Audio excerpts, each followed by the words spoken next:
আমার মনের ঘরেতে আমি রেখেছি যারে, দু জাহানের বাদশা নবী কামলিওয়ালা রে, দু জাহানের বাদশা নবী কামলিওয়ালা রে।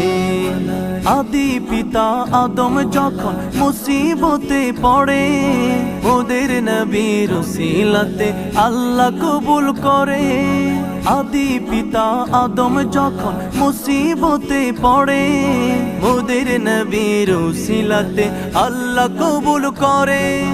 সাকারাতের বিছানাতে দেখা দিও রে, দু জাহানের বাদশা নবী কামলিওয়ালা রে, দু জাহানের বাদশা নবী কামলিওয়ালা রে।